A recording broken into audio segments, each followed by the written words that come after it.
أعوذ بالله من الشيطان الرجيم.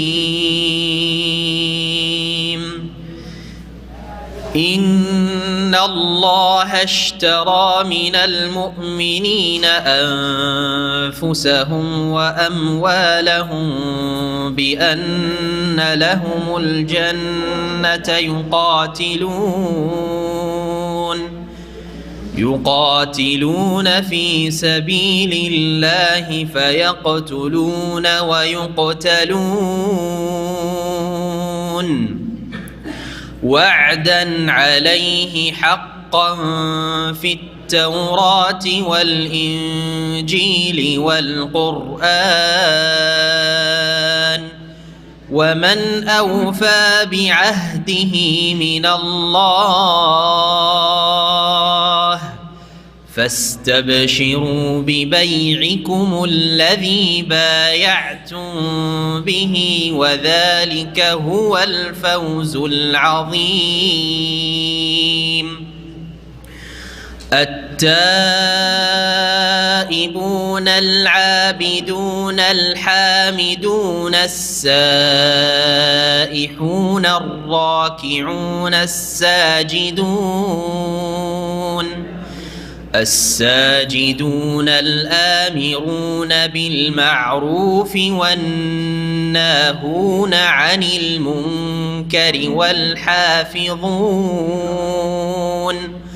والحافظون لحدود الله وبشر المؤمنين. ما كان للنبي والذين آمنوا أن يستغفروا للمشركين ولو كانوا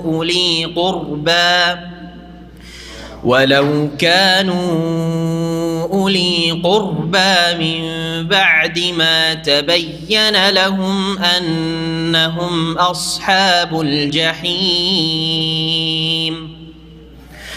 وما كان استغفار إبراهيم لأبيه إلا عن موعدة وعدها إياه فلما تبين له أنه عدو لله تبرأ منه إن إبراهيم لأواه حليم. وما كان الله ليضل قوما بعد إذ هداهم حتى يبين لهم ما يتقون إن الله بكل شيء عليم. إن الله له ملك السماوات والأرض يحيي ويميت وما لكم من دون الله من ولي ولا نصير. ورحمة الله وبركاته. إن الحمد لله نحمده ونستعينه ونستغفره ونعوذ بالله من شرور أنفسنا ومن سيئات أعمالنا من يهده الله فلا مضل له ومن يضلل فلا هادي له وأشهد أن لا إله إلا الله وحده لا شريك له وأشهد أن محمدا عبده ورسوله صلى الله تعالى عليه وعلى آله وصحبه وسلم تسليما كثيرا. أما بعد فقد قال الإمام البخاري رحمه الله تعالى: باب المعاصي من أمر الجاهلية ولا يكفر صاحبها بارتكابها إلا بالشرك لقول النبي صلى الله عليه وسلم: إنك امرؤ فيك جاهلية. وقال الله عز وجل: إن الله لا يغفر أن يشرك به ويغفر ما دون ذلك لمن يشاء। মহান আল্লাহর সমস্ত প্রশংসা যে আল্লাহ রাব্বুল আলামিন আমাদেরকে সৃষ্টি করেছেন তার একমাত্র ইবাদত বন্দেগীর জন্য। যারা তার ইবাদতে বড় শিরক করে অথবা ইবাদত করতে গিয়ে বড় কুফর করে বা ইবাদতকে অমান্য করে তারাই হচ্ছে কাফের বা মুশরিক। আর যারা ঈমানের সাথে, ঈমানের ওপর থাকা সত্ত্বেও ঈমান ভঙ্গকারী এমন কোনো বিষয়ে জড়ায়নি, কিন্তু বেশ কিছু জাহিলিয়াতের বা কুফরির চরিত্র রয়েছে, তারা গুনাহগার যদিও, কিন্তু তারা ইসলাম থেকে বহিষ্কৃত হয় না। এ হচ্ছে আল্লাহ রাব্বুল আলামিনের রহমতের একটা দিক, যে মানুষের অপরাধের জন্য আল্লাহ রাব্বুল আলামিন তাদেরকে চিরস্থায়ী আযাব দেবেন না বা শাস্তি দেবেন না। আমাদের ধারাবাহিক আলোচনা সহিহুল বুখারীর চলছে। আজকে পর্ব নম্বর 9, 25শে রবিউল আউয়াল 1441 হিজরি, অধ্যায় নম্বর হচ্ছে 22। ইমাম বুখারী রাহিমাহুল্লাহ বলছেন এই ঈমানের পর্বে বাবুল মাআসি, বাবুন আল মাআসি মিন আমরিল জাহিলিয়া, এই অধ্যায় হচ্ছে এই বিষয় সম্পর্কে যে গুনাহগুলি হচ্ছে বা মানুষের পাপাচার হচ্ছে মিন আমরিল জাহিলিয়া, জাহিলিয়াতের আচরণ বা জাহিলিয়াতের চরিত্র। জাহিলিয়াত মানে কুফরির যুগ। নবী করিম সাল্লাল্লাহু আলাইহি ওয়াসাল্লামের নবুয়ত প্রাপ্তির পূর্বে যে যুগটা ছিল শিরক কুফরির যুগ আরব জগতে, সেটাকে জাহিলি যুগ বলা হয়। জাহেল মানে মূর্খ, জাহেল মানে অজ্ঞ, কিন্তু এখানে সেই অর্থে জাহিলিয়াত বা জাহিলি যুগ বলা হয় না। অজ্ঞ মানে যে জানে না, জাহেল মানে যে জানে না। আলেমের বিপরীত হচ্ছে জাহেল, আলেমের বিপরীত হচ্ছে জাহেল। আলেম মানে জ্ঞানী, যে জানে। আলেম মানে আমাদের দেশে আলেম মানে হচ্ছে যে শরীয়তের আলেম, তাই না? আর জাহেল হচ্ছে আমাদের দেশের গাল। এটা আমাদের দেশাচার ভাষা, এটা আসলে আরবি ভাষা নয়। কিন্তু আরবি ভাষায় হাজা আলেমন মানে এ হচ্ছে ওয়াকিফ আলী, জানে, যে কোনো বিষয় জানে, যে কোনো বিষয় দিন দুনিয়া যে জানে সে হচ্ছে আলেম। এই জন্য আরবি ভাষায় সায়েন্টিস্টকে কিন্তু আলেম বলা হয়। বৈজ্ঞানিককে আরবি ভাষায় কি বলা হয়? আলেম বলা হয়। বহু বচন ওলামা, যেমন আমরা আলেম ওলামা মানে শরীয়তের আলেমদেরকে আলেম ওলামা বলি, আরবি ভাষায় বৈজ্ঞানিকদেরকে কি বলা হয়? ওলামা বলা হয়। ওলামা খবরা খবির থেকে এই ভাষাগুলি ব্যবহার করা হয়। তো কিছু কিছু ভাষা আছে আমাদের দেশে গিয়ে গাল হয়ে গেছে, কিন্তু আসলে গাল না। যদি কাউকে জাহেল বলেন তো তার মানে একটা গাল দিয়ে দিলেন তাকে, তাই না? কিন্তু আসলে গাল না। জাহেল মানে যে কোনো একটা জিনিস জানে না, যে জিনিসটা জানেন না সেই ক্ষেত্রে আপনি জাহেল। আমি যে বিষয়টা জানি না সেই ক্ষেত্রে আমি জাহেল, হ্যাঁ, গাল হয়ে গেল না? কোনো গাল নাই। অনেক কিছু জানি না, সামান্য কিছু জানি না। আল্লাহ তো কোরআনে বলছেন ওমা উতিতু মিনাল ইলমি ইল্লা কালিলা। আরে যতই পণ্ডিত হয়ে যাও, যতই জ্ঞানী হয়ে যাও, তোমাদেরকে ওমা উতিতু মিনাল ইলমে, জ্ঞান দেওয়া হয়নি, ইল্লা কালিল্লা, সামান্য ছাড়া, সামান্য কিছু জ্ঞান ছাড়া আর বেশি কিছু দেওয়া হয়নি। জি, তো যে বিষয়গুলি আমাদের জানা নেই সেই ক্ষেত্রে আমরা জাহিল।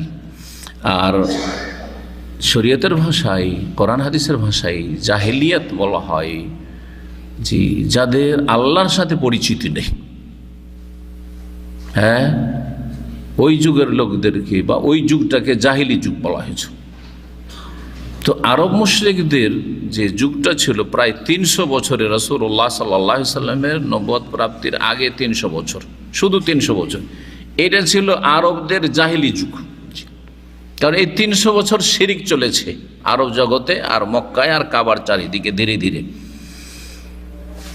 300 বছর পিছিয়ে চলে যান ইতিহাসের পাতায়, নবী করিম সাল্লাল্লাহু আলাইহি সাল্লামের জন্মের 300 বছর আগে তো কোনো শিরক ছিল না। সকলেই দিনে ইব্রাহিমের ওপর ছিল মক্কার লোকেরা। তারা তৌহিদবাদী ছিল, এক আল্লাহর ইবাদত বন্দেগী করত। এই জন্য তাদের মধ্যে অনেক ভালো কাজ থেকে গেছিল। শিরকের ধর্ম পালন করলেও অনেক ভালো কাজ করত, কারণ এই ভালো কাজগুলি ইব্রাহিম আলাইহিস সালামের শিক্ষা, ইসমাইল আলাইহিস সালামের শিক্ষা। যেমন তারা হজ করত, ওমরা করত, তওয়াফ করত, মেহমান অতিথি মক্কায় কেউ আসলে পরিচিত হোক আর অপরিচিত হোক তাদের আপ্যায়ন করতো। আমরা তো পরিচিত মেহমান ছাড়া কাউকে এক দানা খেতে দেবো না, আপনারা কেউ খাওয়াবেন না। কিন্তু কারণ আমাদের দেশি মেহমান, দেশি ভাষায় মেহমানকে নিজের বংশের, আর না হয় শ্বশুর বংশের, হ্যাঁ বোঝা গেছে, আর না হইলে আপনার ছেলে মেয়ের কোনো রিলেশন আছে, এক কথাই যাদের সাথে রিলেশন আছে, কোনো একটা রিলেশন আছে তারাই মেহমান। আর বন্ধু বান্ধব আরেকটা মহল হচ্ছে বন্ধু বান্ধব, তাদের সাথে খাতির আছে, দুনিয়ার স্বার্থ আপনার জড়িত আর ওর স্বার্থ আপনার সাথে জড়িত, সুতরাং খাওয়াইবেন। তাছাড়া অপরিচিত একটা লোক যদি এখানে আসে কেউ জিজ্ঞাসা করবেন না যে একটি লোকের চিনি না, খাওয়াইতে হয়। বিশেষ করে শহরের লোক আরও বেশি, গ্রামে তো হয়তো গেলে একটু আপ্যায়ন হবে। কিন্তু আরব মুশরিকরা এত বড় শিরক কুফরি করা সত্ত্বেও পরিচিত হোক অপরিচিত হোক, যেখানকারই লোক হোক, বাইরের লোক এসেছে আমাদের দইফ মেহমান, সুতরাং এই অতিথির আপ্যায়ন করতে হবে, যত্ন করতে হবে, থাকার জায়গা দিতে হবে, খাওয়ার জায়গা দিতে হবে। আজকাল থাকার জায়গা দেওয়ার দরকার নেই, কারণ মানুষের কাছে পয়সা আছে, হ্যাঁ হোটেল আছে, জি, আর থাকার জায়গা দিলে বিপদও আছে, ঠিক না? অনেক ক্ষেত্রে বিপদও আছে, সবার ক্ষেত্রে না হইলেও। কিন্তু যদি প্রয়োজন হয় থাকার জায়গা দেওয়ার আর খাওয়ার ব্যবস্থা দেওয়ার, তো দিতে হবে। এটা হচ্ছে শরীয়তের বিধান। এই ভালো চরিত্রগুলো জাহিলিয়াতের যুগে ছিল, ভালো কাজ ছিল, অনেক ভালো কিছু ছিল। তারপরও যে যুগটাকে জাহিলি যুগ বলা হয়েছে, কেন? আল্লাহর সাথে সঠিক পরিচিতি ছিল না। আল্লাহকে চিনতে হবে তার তৌহিদের মাধ্যমে, আল্লাহ আহাদ, আল্লাহ একক না। আল্লাহকে তারা তুলনা করেছিল একজন রাজার সাথে বা একজন রাষ্ট্রপ্রধানের সাথে, রাষ্ট্রপতি প্রধানমন্ত্রীর সাথে। তার বিভিন্ন দফতর আছে, আর সেই দফতরের এক একজন করে মালিক আছে, যাদেরকে মিনিস্টার মন্ত্রী বলা হয়, তাদেরকে ভাগযোগ করে সব দিয়ে দিয়েছে, বিভিন্ন দফতর দিয়ে দিয়েছে। ঠিক তেমনি আল্লাহ রাব্বুল আলামিন তার দফতরগুলি নাকি সবাইকে, লাতকে, উজ্জাকে, মানাতকে, হোবালকে, সবকে ভাগযোগ করে দিয়ে দিয়েছে। সুতরাং আল্লাহর সাথে তাদের কোনো পরিচয় ছিল না, আল্লাহ সম্পর্কে সঠিক জ্ঞান ছিল না, সেই জন্য তারা ছিল জাহেল। আর সেই যুগটা হচ্ছে জাহিলি যুগ। জি, সেই যুগটা ছিল কি? জাহিলি যুগ। জি। আর তার সাথে ওলামারা আরও বলেছেন যে কেউ যদি মুসলিম জীবনে কোনো পাপ করে, একটা পাপ করলো, তখনকার মতো সে জাহেল। মানে আসাল্লাহ ফাহুয়া জাহিলুন, যে ব্যক্তি আল্লাহর নাফরমানি করলো সে জাহেল। আপনি একটা গুনাহ করলেন, কাবিরা গুনাহ করলেন, গীবত করলেন, মিথ্যা কথা বললেন, চুগলখড়ি করলেন, হ্যাঁ, অথবা কারো বেঈমানি করলেন, আল্লাহর হক নষ্ট করলেন। এই যে ফজরের নামাজ পড়লেন না আপনি, বা ফজরের জামাতে গেলেন না আপনি জাহেল। এই সময় আপনি জাহেল। এই জেহালত, অজ্ঞতা থেকে মুক্তি পাওয়ার তরিকা হচ্ছে, পদ্ধতি হচ্ছে যে আপনি তওবা করে ফিরে আসুন, আগামী তার এরকম কাজ করবেন না। মান আসাল্লাহ ফাহুয়া জাহেলুন। তাহলে জাহেলের যে অর্থগুলি শরীয়তের পরিভাষায়, এগুলি মনে রাখবেন। তো জাহেলি যুগের কাফের মুশরিকদের অনেক খারাপ দিক ছিল, খারাপ আচরণ বা খারাপ চরিত্র ছিল। আল্লাহর হক নষ্ট করার ক্ষেত্রে, মানুষের হক নষ্ট করার ক্ষেত্রে, লড়াই ঝগড়া বিবাদ, গোত্রীয় দ্বন্দ্ব, মারামারি ইত্যাদি বিভিন্ন পাপে জড়িয়ে থাকা, তার মধ্যে সুদ খাওয়া, তার মধ্যে হচ্ছে ব্যভিচারে লিপ্ত থাকা ইত্যাদি, সবগুলি জাহিলি চরিত্র। এগুলি হচ্ছে কি? জাহিলি চরিত্র। তার মধ্যে একটি জাহিলি চরিত্র হচ্ছে জাতীয়তাবাদ, যেটাকে বলা হচ্ছে আজকাল কি জাতীয়তাবাদ। সেটা ভাষার ভিত্তিতে জাতীয়তাবাদ, অথবা ভৌগোলিক কারণে জাতীয়তাবাদ, হ্যাঁ, যেটা হচ্ছে ন্যাশনালিজম। জি হ্যাঁ, জাতীয়তাবাদ। এই জাতীয়তাবাদ হচ্ছে কুফর। আর কুফর সেটা বড় কুফর হোক অথবা ছোট কুফর, কারো ক্ষেত্রে বড় কুফরই সেটা হবে, কারো ক্ষেত্রে ছোট কুফরই হবে। সেগুলি জাহিলিয়াতের আচরণ বা জাহিলিয়াতের চরিত্র। এই হাদিসে বা এই অধ্যায়ে এই বিষয়টি আসবে। যে কোনো গুনাহ মানুষ করলে সেটা জাহিলি কাজ, মূর্খতার কাজ, জাহিলি চরিত্র, জাহিলি যুগের চরিত্র, কাফেরদের চরিত্র, নবী সাল্লাল্লাহু আলাইহি ওয়াসাল্লামের আবির্ভাবের আগের। সুতরাং মানুষকে যদি জাহিলি চরিত্র থেকে মুক্ত হইতে হয়, তাহলে পাপ মুক্ত হইতে হবে। বলছেন ইমাম বুখারী রাহিমাহুল্লাহ, আল মাআসি মিন আমরিল জাহিলিয়া।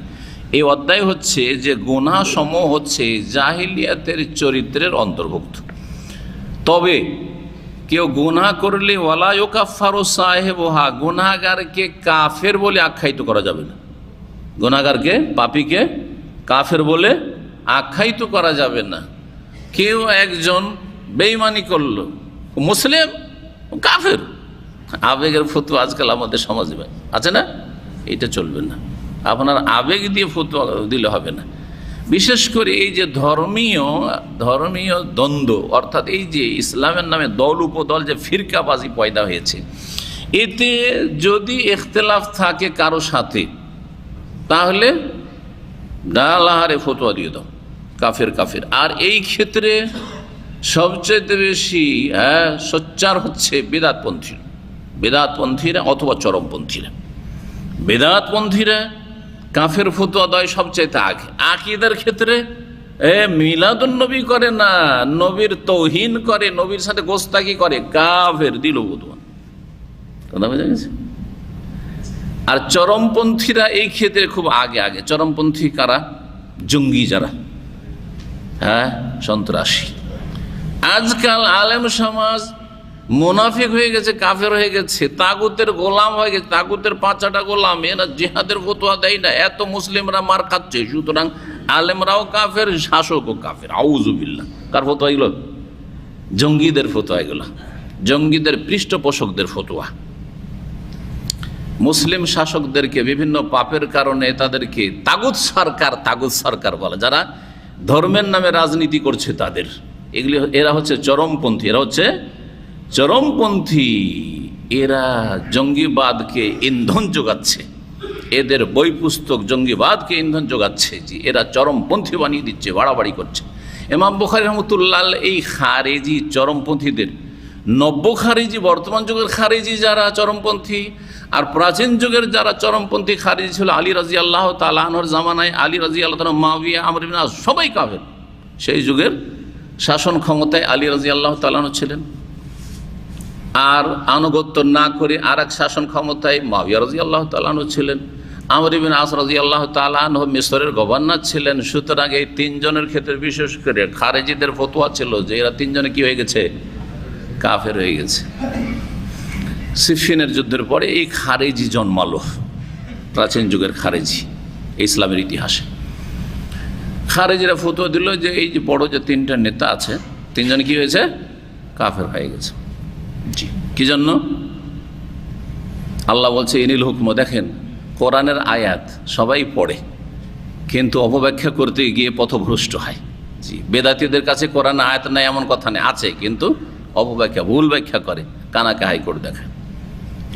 ইনিল হুকম ইল্লা লিল্লাহ। আল্লাহ বলছে বিচার হুকুম হবে কার? আল্লাহর হুকুম চলবে। তো মাঝখানে এরা সালিস মানলো কেন? তৃতীয় পক্ষকে কেন ফায়সালা করার জন্য দিল? তো সালিস মানবে না তো বিচার করতে আল্লাহ স্বয়ং আসবেন নাকি? আল্লাহর কিতাব দিয়ে, কোরআন দিয়ে বিচার করতে হবে, কিন্তু কোরআন দিয়ে বিচার করার জন্য তৃতীয় পক্ষ লাগবে না? বাদী আর বিবাদী দুইজনে ঝগড়া করেছেন, আপনাদের দ্বন্দ্ব হয়েছে, যেই নিয়ে দ্বন্দ্ব হোক, আদালতের আশ্রয় নিয়েছেন, তৃতীয় পক্ষ সালিস হচ্ছে আদালত। সামাজিক ক্ষেত্রে আমার সামাজিক বিচারকে আমাদের দেশে কি বলা হয়? বিচার সালিস বলা হয়। সালিস তো আরবি শব্দ, সালাসাতুন থেকে সালিস মানে তৃতীয়। আপনি আর একজন ঝগড়া করছেন, প্রথম আর দ্বিতীয়, বাদী বিবাদী, আর তৃতীয় হচ্ছে যে মাঝখানে দাঁড়িয়ে বলে, এই ঠান্ডা হ, ঝগড়া বন্ধ কর, মারামারি বন্ধ কর, কার হক আছে আমরা দেখি করে দিচ্ছি। যারা এই কাজটা করবে সেটা সরকার হোক, সরকার প্রতিনিধি আদালত হোক, অথবা সামাজিক বিচার হোক, এটা হচ্ছে কি সালিস তো লাগবে। সালিস ছাড়া বিচার কি করে হবে? সালিস ছাড়া সমস্যার সমাধান, দ্বন্দ্বের সমাধান কি করে হবে? কিন্তু এই মূর্খরা, খারিজিরা মূর্খ হয়, যারা চরমপন্থী না, তারা আবেগ দিয়ে কাজ নেয়, বিবেক দিয়ে কাজ নেয় না, আবেগী হয়। আর যুবকরা বেশি আবেগী, যার কাছে যত এলেম কম সে তত বেশি আবেগী। তাদের অবস্থা হচ্ছে খড়ের আগুনের মতো। আর যারা একটু বয়স্ক হয়েছে, দূরদর্শিতা আছে, তারা কোরআন হাদিসের এলম আছে, ভালো আলেম, তারা ঠান্ডা মেজাজে বিবেক দিয়ে কাজ নেই, যে পরিস্থিতির অবস্থাটা কেমন, অবস্থা বুঝে ব্যবস্থা নিতে হবে। অবস্থা বুঝে এই সময় এই রকম কথাতে লাভ আছে না লস আছে মুসলিম উম্মার বা ইসলামের। তো বলছিলাম, আসল বিষয়ের দিকে ফিরে আসি কথা লম্বা না করে, যে গুনাহ করলে মানুষের মধ্যে কাফেরদের চরিত্র চলে আসে। কাফেরদের মেলা কুফরি চরিত্র বা বিভিন্ন পাপের চরিত্র রয়েছে, সেগুলি চলে আসে। কিন্তু ওয়ালা ইউকাফারু সাহিবুহা, গুনাহগারকে কাফের বলা যাবে না, গুনাহগারকে কাফের বলা যাবে না। একটা লোককে ফজরের নামাজে দেখেননি আজকে জামাতে, ফতোয়া দিয়ে দিলেন আরে মুসলিম নাকি, মসজিদেই দেখি না, আবার কিসের মুসলিম, চলবে না? ফতোয়া দেওয়া যাবে, এই চলবে না।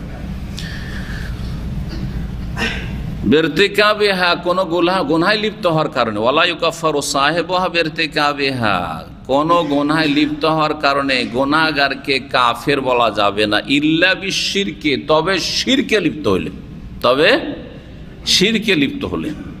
শিরকে লিপ্ত হওয়া মানে আল্লাহর সাথে শরীক করলো, আল্লাহর রুবুবিয়তে কাজে শিরক করলো, অথবা আল্লাহর ইবাদতে শিরক করলো, বা আল্লাহর আসমা সিফাত নাম গুণাবলীতে শিরক করলো। যেমন একজন লোক দুর্গার সামনে, প্রতিমার সামনে সেজদা করলো, আর একজন লোক মাজারে দরগায় সেজদা করলো।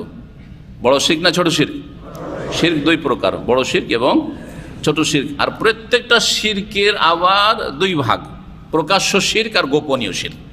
এটা হচ্ছে সূক্ষ্ম ভাগ, সূক্ষ্ম তাকসিম। আর কেউ কেউ ভাগ করতে গিয়ে বলেছেন যে শিরক তিন প্রকার, বড় শিরক, শিরকে আকবর, শিরকে আসগার আর শিরকে খাফি। তো এইভাবে করলে একটু বুঝতে খাইটা অসুবিধা, কারণ বড় শিরকও প্রকাশ্য আছে আর গোপনীয় আছে, আর ছোট শিরকও প্রকাশ্য আছে আর গোপনীয় আছে। এজন্য এই ভাগটা বেশি সূক্ষ্ম। জি, তো বড় শিরক করলে কি হয়ে যায়? কাফের বলা যেতে পারে, কিন্তু পাপের কারণে, যে কোনো রকমের পাপ হোক না কেন, কাউকে কাফের বলা যাবে না। কে একজন খুন করেছে, ও মুসলমান নাকি? ও মুসলিম হলে খুন করতে পারে? কাফের। ব্যভিচারে লিপ্ত হয়েছে, যেমন আবেগে অনেক, ও কি মানুষ নাকি? মানুষ নাকি যাই বলে, মানুষ না পশু, এটা বলেন পশুর মতো, সেই জন্য মানুষ নাই, সে পশু বল। কিন্তু আপনি কাফের বলার অধিকার রাখেন। কাফের হচ্ছে শরীয়তি হুকুম, বোঝা গেছে না?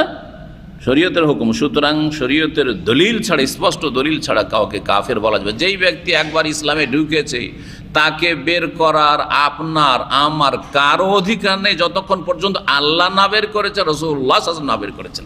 খুব সহজ কথা মনে রাখবেন, যে একবার ইসলামে প্রবেশ করেছে তাকে বের করার অধিকার আমার আপনার কারণে, যতক্ষণ পর্যন্ত আল্লাহ স্বয়ং না বের করেছেন, মানে স্পষ্ট কোনো দলিল আল কোরআনে না আছে বা সহি হাদিসে না আছে, এবং যেসব ওজোর হইতে পারে, অজুহাত হইতে পারে কাফের না হওয়ার, সেগুলি যেন আপনার সামনে খেয়ালে থাকে। সেগুলি বলছি কি হইতে পারে। তাহলে বড় শিরক করলে কি হয়ে যাবে? কাফের হয়ে যাবে। শুধু শিরক নয়, শিরকের সমতুল্য কোনো গুনাহ করলে কাফের হয়ে যাবে। মাজারে সেজদা করলো না, দুর্গাকে সেজদা করলো না, কিন্তু দ্বীনের স্পষ্ট কোনো বিধানকে অস্বীকার করলো, কাফের বলবেন না? আমি নামাজে বিশ্বাসী না, আমি কোরবানিতে, নামাজ তো 5 ওয়াক্ত সালাত তো ফরজ, আর সবচেয়ে গুরুত্বপূর্ণ ফরজ মুসলিম জীবনে, কিন্তু আমি কোরবানি বিশ্বাস করি না, বুঝেছে? আমি উমরা বিশ্বাস করি না, আমি হেজাব টেজাব এইসব মানি না, পর্দা মানি না, তাহলে কাফের। কারণ এটা শরীয়তের স্পষ্ট বিধান। জি, মা ওলেমা মিনা দ্বীন বিদ-দারুরা, যেটা দ্বীনের স্পষ্ট বিষয়, যেটা জানার ক্ষেত্রে কোনো অস্পষ্টতা নেই কোরআন সুন্নাহর আলোকে, সেটা যদি কেউ অস্বীকার করে তাহলে সে হচ্ছে কাফের। তাহলে একজন লোক দ্বীনের একটি বিধান অস্বীকার করলেও কাফের, আর বড় শিরক করলেও কাফের, আর যদি নাস্তিক হয়, আল্লাহর অস্তিত্বকে অস্বীকার করে, তবুও কাফের। কথা বোঝা গেছে না? জি হ্যাঁ। এই জন্য এখানে শিরক মানে শিরক এবং তার সমতুল্য কোনো গুনাহে কেউ লিপ্ত হলে। কেউ যদি 5 ওয়াক্ত সালাত না পড়ে, তাহলে যদিও ওলামাদের পরে দ্বিমত হয়েছে, ইখতিলাফ হয়েছে, সে বড় কাফের না ছোট কাফের, কিন্তু সাহাবায়ে কেরামদের মাঝে কোনো ইখতিলাফ ছিল না। সাহাবায়ে কেরামদের ইজমা ছিল, তিরমিজিতে হাদিস রয়েছে, কানু লা ইয়ারাউনা শাইআম মিনাল আমালি তারকু কুফরুন গায়রা সলাহ। সুতরাং সঠিক মতে একজন লোক নামাজ মোটেই পড়ে না, অস্বীকার করে না, পড়ছি, সময় আছে পড়বো, কিন্তু নামাজ পড়ে না একবারে, আর আরেকজন লোক মাজারে সিজদা করে, বলবো দুজনই সমান, দুজনেই সমান। ভালো করে মনে রাখেন। সুতরাং বেনামাজি হবেন না, বেনামাজি হবেন অন্তত ওয়ালা তামুতুন্না ইল্লা ওয়া আনতুম মুসলিমুন, কমপক্ষে মুসলিম হয়ে মৃত্যুবরণের চেষ্টা করে। মুসলিমে মৃত্যুবরণ, মুসলিম যদি ফাসেকও হয় তবু একদিন মুক্তির আশা আছে, নাজাতের সম্ভাবনা আছে। তো গুনাহগারকে গুনাহে লিপ্ত হওয়ার কারণে কাফের বলা যাবে না যতক্ষণ পর্যন্ত বড় শিরকে লিপ্ত না হয়েছে বা তার সমতুল্য গুনাহে লিপ্ত না হয়েছে। এই অধ্যায় দিয়ে উদ্দেশ্য কি ইমাম বুখারী রাহিমাহুল্লাহ, এতক্ষণ তো ব্যাখ্যাই করলাম অধ্যায়ের উদ্দেশ্য হচ্ছে চরমপন্থী খারেজিদের খণ্ডন করা, চরমপন্থী খারেজিদের খণ্ডন করা। দেখেন, কাউকে কাফের বললে শুধু তাতেই সীমিত থাকেন, এটা একটা জেনেন। একজন মুসলিমকে কাফের বলল, কাফের বললে কি কাফের হবে? যদি সে আল্লাহর কাছে কাফের না থাকে তো সারা দুনিয়া যদি আমরা কেউ কাফের বলি কাফের হবে? কাফের হবে না। তাহলে কি হবে? হাদিসে কি আছে? যেই ব্যক্তি কাফের না অথচ তাকে কাফের বলা হলো, তাহলে এই কুফরির ফতোয়া তার ওপর ফিরে যাবে যে কাউকে কাফের বলল। ইল্লা হারা আলাইহি ইল্লা রাজা ইলাইহি, তার দিকে ফিরে যাবে, সে কাফের হয়ে যাবে। এ হচ্ছে হাদিস। তাহলে ক্ষতি তার যে ফতোয়াবাজি করলো। কথা বোঝা গেছে না? কিন্তু কাফের বলার পরিণতিটা শোনেন, এখানে থেমে থাকে না। যখন কাউকে কাফের বলে আখ্যায়িত করা হয় অথচ সে কাফের নয়, তার মানে তার রক্তকে সে মুরতাদ হয়ে গেল। তার কাছে মুসলিম ছিল, কাফের হয়েছে, তার মানে তার নাম এমনি অমুসলিম কাফের মতো না, সে মুরতাদ কাফের, মানে ইসলাম থেকে বহিষ্কৃত মুরতাদ কাফের, ইসলাম বিমুখ। যখন ইসলাম বিমুখ, তাহলে সেই ফতোয়া দেনেওয়ালা মনে করে যে তার রক্ত হালাল হয়ে গেছে। তার রক্ত কি হয়ে গেছে? হালাল হয়ে গেছে। এই রহস্য লুকিয়ে আছে, যার ফলে যারা মুসলিম সরকারগুলিকে, মুসলিম শাসক গোষ্ঠীকে তাদের বিভিন্ন পাপের কারণে তাগুত বলে, কাফের বলে, তার মানে এখানেই ফতোয়া সীমিত থাকে না। তখন কি হয়ে যায়? তাদের কাছে তাদের রক্ত হালাল হয়ে যায়, জানমাল হালাল হয়ে যায়, তাদের দেশের অফিস আদালত ভাঙচুর করা আর অগ্নিসংযোগ করা হালাল হয়ে যায়, সব হালাল হয়ে গেল তাদের কাছে। কথা বোঝা গেছে? যখন একজন আলেমকেও মুনাফিক, ও জিহাদের কথা বলে না, ও মুনাফিক, তার মানে সে আলেমের রক্ত কি করলো? হালাল করে দিল। যখন বললো যে সে মিলাদ মানে না, কিয়াম মানে না, সে শবে বরাত মানে না, সে কাফের, এই যে ফতোয়া দিল বেদাতি, যখন বেদাতি ও চরমপন্থী ফতোয়া দিল, তখন তার রক্তকে কি করে দিল? হালাল করে দিল। তার ইজ্জত আবরুকে হালাল করে দিল, তার ধন সম্পদকে হালাল করে নিল। জি হ্যাঁ, এখানে ঠিক আছে। এই জন্য খারেজি চরমপন্থী যারা চরমপন্থা অবলম্বন করে, তাকফিরি যারা কুফরির ফতোয়া দিয়ে থাকে মুসলিমদের ওপর, যে কোনো স্তরের মুসলিমদের ওপর পাপের কারণে, তারা ইসলাম মুসলিমের জন্য সবচেয়ে বেশি ক্ষতি করেছে। খারেজিদের দ্বারা, চরমপন্থী দ্বারা ইসলামের যত ক্ষতি হয়েছে অন্য কারো দ্বারা এত ক্ষতি হয়নি। কারণ মুসলিমের রক্ত তাদের কাছে হালাল হয়ে যায়, মুসলিমের রক্ত তার কাছে কোনো মূল্য থাকে, মুসলিমদের মান ইজ্জতের কোনো তার কাছে মূল্য থাকে না। জি, আল্লাহ যেন এই চরমপন্থা থেকে মুসলিম ভাইদের বোনদের বেঁচে থাকার তৌফিক দান করেন এবং যারা সেই দিকে চলে গেছে তাদেরকে ফেরার তৌফিক দান করেন। উদ্দেশ্য হচ্ছে খাওয়ারিজ এবং মুতাজিলা। খাওয়ারিজ মুতাজিলার মতামত ঈমান সম্পর্কে বলেছিলাম, মনে আছে কারো? যদি কেউ বলতে পারেন, মনে থাকে, তাহলে হাত উঠান একটু। খারেজিদের মত কি ঈমান সম্পর্কে? একজন লোক গুনাহ করলে তার হুকুম কি খারেজিদের কাছে? একজন লোক মিথ্যা কথা বলেছে, তো খারেজিরা কি বলছে তাকে? সবাই বলবেন, একজন বলবে যে হাত তুলেছে, মরে যাওয়ার পরে চিরস্থায়ী জাহান্নামী। আর দুনিয়ার ইহ জগতে তার নাম মুসলিম নয়, কাফের, তার নাম হচ্ছে কাফের। তাহলে মিথ্যা কথা বলেছে, চুরি করেছে, সে ফাসেক বলে কিছু নেই খারেজিদের কাছে, কি কাফের, দুনিয়ায় কাফের, আর মরে গেলে চিরস্থায়ী জাহান্নামী। মুতাজিলা কি বলছে? সামান্য একটু পার্থক্য আছে। মরে যাওয়ার পরে খারেজিদের সাথে একমত, চিরস্থায়ী জাহান্নামী, ওই ক্ষেত্রে খারেজিদের সাথে একমত। কিন্তু পার্থিব হুকুমের ক্ষেত্রে একটু পার্থক্য আছে। সেটা হচ্ছে যে যেই ব্যক্তি কাবিরা গুনাহ করলো, মিথ্যা বললো, চুগলখড়ি করলো, কারো একটু টাকা পয়সা বেইমানি করে নিল, ধার নিয়ে দিল না, সে কি হয়ে গেল তাদের কাছে, মুতাজিলাদের কাছে? কে বলতে পারেন? সব বলে গেছেন, লাভ কি এত বারবার রিপিট করে? না না, ফাসিক আহলে সুন্নাত, ইসলাম থেকে বেরিয়ে গেল। প্রথম বলতে হবে কি? খারাজ, আমি ইসলাম থেকে বেরিয়ে গেল, ইসলাম থেকে বেরিয়ে গেল। ইসলাম থেকে বেরিয়ে কুফরিতে ঢুকলো, বলছে না কুফরিতে ঢুকলো না। খারিজিরা বলছে ইসলাম থেকে যখন বেরিয়ে গেল তখন কুফরিতে ঢুকে গেল, বলছে ইসলাম থেকে বেরিয়ে গেল কিন্তু কুফরিতে ঢুকলো না। কথা বোঝা গেছে? কুফরিতে ঢুকলো, তাহলে কোথায় থাকলো? ইউসবেতুন আল মানজালা বাইন আল মানজালা, তো বলছে ঈমান আর কুফরির মাঝখানে একটা কি আছে, স্তর আছে, ওইখানে থেকে গেল। লা মুমিন ওয়ালা কাফের, বলছে মুমিন মুসলিমও না আর কাফেরও না, মুসলিমও না আর আর কাফের না। তো এই দুনিয়াতে না হয় মাঝখানে রেখে দিলে, আখেরাতে কোথায় রাখবো? ওখানে তো দুটো জায়গা আছে, জান্নাত আর জাহান্নাম। কোথায় রাখবে বলছে? জাহান্নামে, চিরকাল জাহান্নামে। কথা বুঝতে পেরেছেন? এই খাওয়ারেজ এবং মুতাজিলা দুই ফিরকা যে জন্মেছিল যুগের আবর্তন বিবর্তনে সালাফদের পরে, তাদের খণ্ডন করতে ইমাম বখরি রাহমাতুল্লাহ বলছে তাহলে এই ফিরকাগুলি ছিল খুব আর সোচ্চার ছিল এই ফিরকাগুলি, এই জন্য তাদের রদ করে। যখন যে বাতিল ফিরকাগুলি থাকে আলেম ওলামারা তাদের ক্ষেত্রে খণ্ডন করে। কথা বোঝা গেছে না? তো বলছেন যে শিরক না করলে কেউ গুনার কারণে, গুনায় লিপ্ত হওয়ার কারণে ইসলাম থেকে বহিষ্কৃত হবে না, আর তাকে কাফের বলা যাবে না। দলিল শোনেন। বলছেন লিকাউলিন নবী সাল্লাল্লাহু আলাইহি ওয়াসাল্লাম, কারণ নবী করিম সাল্লাল্লাহু আলাইহি ওয়াসাল্লাম বলেছিলেন আবু যার রাদিয়াল্লাহু তাআলা আনহুকে, ইন্নাকা ইমরিউন, তুমি তো এমন মানুষ, ফিকা জাহিলিয়াতুন, তোমার মধ্যে জাহিলিয়াতের চরিত্র রয়েছে, কুফরির যুগের চরিত্র রয়েছে বা আচরণ রয়েছে। দলিল, তুমি এমন মানুষ, সাহাবীকে বলছেন, হ্যাঁ, যে তুমি এমন মানুষ যে তোমার মধ্যে কি রয়েছে? জাহিলি চরিত্র। কিন্তু জাহিলি চরিত্রের জন্য বলে তুমি মুরতাদ হয়ে গেছে বললেন না, তাও আবার সাহাবী। ওয়াকাল আল্লাহু আযজা ওয়া জাল্লা, দলিল কোরআন কারীম থেকে মহান আল্লাহ বলছেন, ইন্নাল্লাহা লা ইয়াগফিরু আন ইউশরাকা বিহি, তার সাথে যদি শিরক করা হয়, আল্লাহর সাথে যদি শিরক করা হয় তো আল্লাহ ক্ষমা করবেন না। শিরক করা হয় তো ক্ষমা করবেন না, মানে শিরক একবার করে দিলে আর গুনাহ মাফি হবে না? তওবার রাস্তা বন্ধ নাকি? কি একজন খোলা আছে?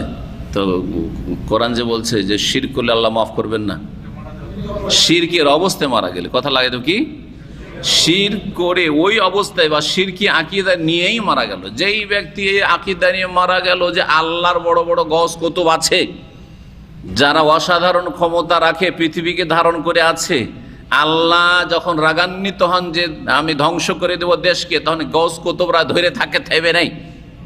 এই আকীদাকে অন্তরে নিয়েই মারা গেল, হ্যাঁ, আল্লাহ কখনো মাফ করবেন না, যতই সে বাহ্যিক পরেশগারি দেখাক না কেন, কিছুই কাজে আসবে না। শিরকের সাথে সমস্ত আমল ধ্বংস হয়ে যাবে। ওয়ালাউ আশরাকু লাহাবিতা আনহুম মা কানু ইয়ামালুন, লাইন আশরাকতা লা ইয়াহবাতান্না আমালু, সমস্ত আমল ধ্বংস হয়ে যাচ্ছে, ডেলি ধ্বংস হয়ে যাচ্ছে, ছাই হয়ে যাচ্ছে তার আমল। তাহলে শিরকের অবস্থায় মারা গেলে, কিন্তু শিরক কুফরি করেছে আর করার পরে তওবা করার সুযোগ পেয়ে গেছে, মাফ করবেন না? করবেন না আল্লাহ? বহুবার মাজারে সিজদা করেছে, বহুবার দুর্গাকে সিজদা করেছে, লাথোবালকে সিজদা করেছে, আর তারপরে তওবা করেছে, মাফ হয়নি? হবে না কেন? সাহাবীরা তো অধিকাংশ এরকম ছিলেন। অল্প কিছু সাহাবী ছিলেন যারা জাহিলিয়াতের যুগেও প্রতিমা পূজায় যেতেন না, অল্প হাতে গোনা একজন, বাকি সবাই তো মূর্তি পূজা করতেন, আর তারপরে ওখান থেকে উঠে এসেছেন। আল্লাহ মাফ করেছেন না করেননি? জি হ্যাঁ। তাহলে বোঝা গেল যে মানুষের জন্য তওবার রাস্তা এত প্রশস্ত খোলা আছে, যে কোনো অপরাধ করেন না কেন, আর যতই বড় অপরাধ করেন না কেন, ইন্নাল্লাহা ইয়াগফিরু যুনুবা, এখানে দলিলে ওই আয়াত লাগাবেন, কুল ইয়া ইবাদিয়াল্লাযিনা আসরাফু আলা আনফুসিহিম লা তাকনাতু মির রাহমাতিল্লাহ, হে আমার বান্দার, আল্লাহ ঘোষণা করছেন, আসরাফু আলা আনফুসিহিম, যারা সীমা লঙ্ঘন করেছে, নিজের উপর অত্যাচার করেছে, বড় বড় পাপ করেছো, যতই বড় পাপ করে থাকো না কেন, যতই বড় কুফরি শিরক করে থাকে না কেন, লা তাকনাতু মির রাহমাতিল্লাহ, আল্লাহর রহমত থেকে নিরাশ হইও না, আল্লাহর রহমত থেকে নিরাশ হইও না। ইন্নাল্লাহা ইয়াগফিরু যুনুবা জামিআ, নিশ্চয় আল্লাহ সমস্ত গুনাহ মাফ করতে পারেন। ইয়াগফিরু যুনুবা, আবার জামিআন বলছে, যুনুব মানে তো গুনাহ সমূহ, কিন্তু জামিআন আরো তার সমস্ত, জামিআন মানে সমস্ত গুনাহ আল্লাহ মাফ করতে পারেন। খালিদ বিন ওয়ালিদ, আবু সুফিয়ান, নবী সাল্লাল্লাহু আলাইহি ওয়াসাল্লামের দাঁত শহীদ হলো ওহুদে, 70 জন সাহাবায়ে কেরাম শহীদ হলেন। হ্যাঁ, নেতৃত্বে কমান্ডে কে ছিল? প্রধান সেনাপতি খালিদ বিন ওয়ালিদ, কাফেরদের। আর তাদের প্রধান ব্যক্তি যে যুদ্ধ পরিচালনা করছিলেন তিনি ছিলেন আবু সুফিয়ান, কুফরির অবস্থায়। কিন্তু কয়েক বছর পরে দুইজনে ইসলাম গ্রহণ করলেন, আর সাহাবী জালিল, সম্মানিত সাহাবী হয়ে গেলেন। তাদের দ্বারা ইসলামের বহু খেদমত হয়েছে। জি, রাদিয়াল্লাহু আনহু আজমাইন। তো আল্লাহ মাফ করেছেন। ওই রকমই আপনার আমার সামনেও দরজা খোলা আছে, যারা বিভিন্ন পাপ অতীতে করে ফেলেছেন, যা অতীত হয়ে গেছে, করার কিছু নেই, একটাই সহজ রাস্তা, সেটা হচ্ছে ইউটার্ন করে ফিরে আসেন। ইউটার্ন করে ফিরে চলে আসেন দ্রুত। যেমন ভুল রাস্তায় চলে গেলে তাড়াতাড়ি আপনি রাস্তা খুঁজেন, কাঁটা তারের বেড়া আছে হাইওয়েগুলোতে, তারপরেও কোনো জায়গায় কাঁটা তার ছেঁড়া আছে কিনা দেখে, ধুলো বালি বা থাকলেও ওখান দিয়ে কোন রকম করে গাড়িটা ঘোরাবার চেষ্টা করেন। ওই রকমই একেবারে শিগগির আপনি আপনার পাপের রাস্তায় যে আপনার জীবনের গাড়িটা চলে গেছে, গাড়িটা তাড়াতাড়ি ফিরাবার চেষ্টা করেন, এটি হচ্ছে তওবা। এটা হচ্ছে তওবা। তওবা মানে হচ্ছে প্রত্যাবর্তন করা। প্রত্যাবর্তন যখন করেছেন, এখন অতীতে যে ভুলগুলি হয়েছে এই জন্য ক্ষমা চান। কি করেন?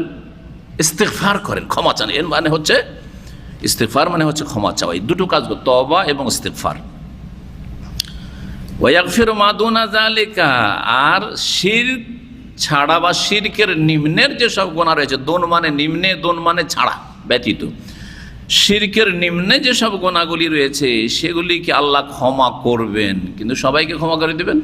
আল্লাহ কথা বলেছেন, চোরকে ক্ষমা করে দেবেন, ডাকাতকে ক্ষমা করে দেবেন, খনিকে ক্ষমা করে দেবেন, জেনাকারীকে ক্ষমা করে দেবেন, সবাইকে কথা বলে লিমাইয়া শাও, যাকে আল্লাহ চাইবেন, যাকে আল্লাহ।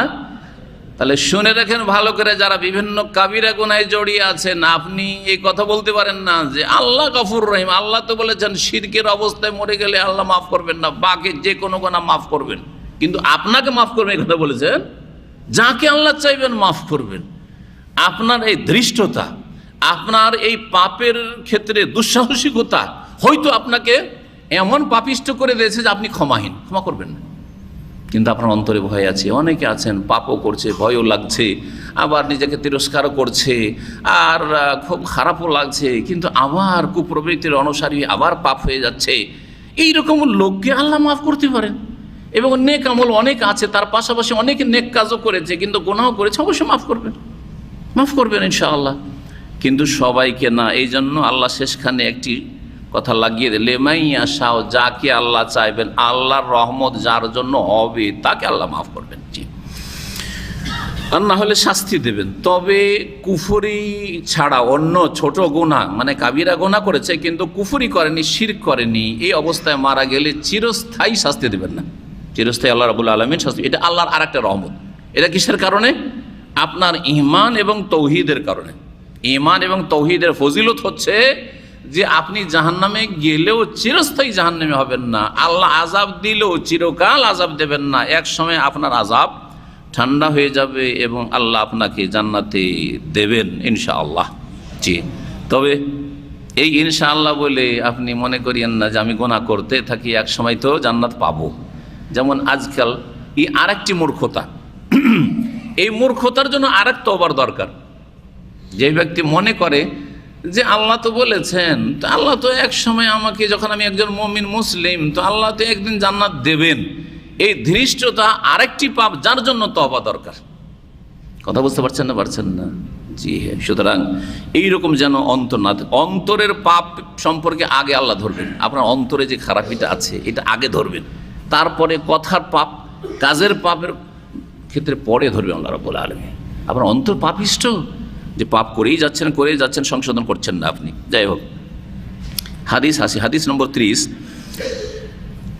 আনিল মারুর রাদিয়াল্লাহু তাআলা আনহু বর্ণনা করছেন, কালা, তিনি বলছেন, লাকিতু আবু যাররিন বির রাবাজা, আমি সাক্ষাৎ করলাম আবু যারের সাথে রাবাজা নামক স্থানে। ওয়া আলাইহি হুল্লাতুন ওয়া আলা গোলামিহি হুল্লাতুন, তার শরীরে একটা হুল্লা, এক জোড়া কাপড় রয়েছে, আর সেম এক জোড়া কাপড় তার দাসের শরীরেও রয়েছে। যেই কোয়ালিটির কাপড় আবু যার রাদিয়াল্লাহু তাআলা আনহু পরিধান করে আছেন, সেই কোয়ালিটির কাপড় তার দাস, চাকর, সেও কৃতদাস, সেও পরে আছে, তাকে, তার গায়েও দেখলাম। অবাক হইলাম যে এমন মানুষ তো দুনিয়াতে পাওয়া মুশকিল। হ্যাঁ, যেই জামা কাপড় আমার শরীরে আছে আর আমার কৃতদাসের শরীরেও সেম এইরকম কাপড় থাকবে, এইরকম লোক পাওয়া তো পৃথিবীতে মুশকিল ব্যাপার সেবারই। হ্যাঁ, সেই যুগে মুশকিল। অবাক হচ্ছেন তো এই যুগে কোথা থেকে পাবেন আপনি? আর এটা ফরজও না, এই হুকুমটাও জানেন।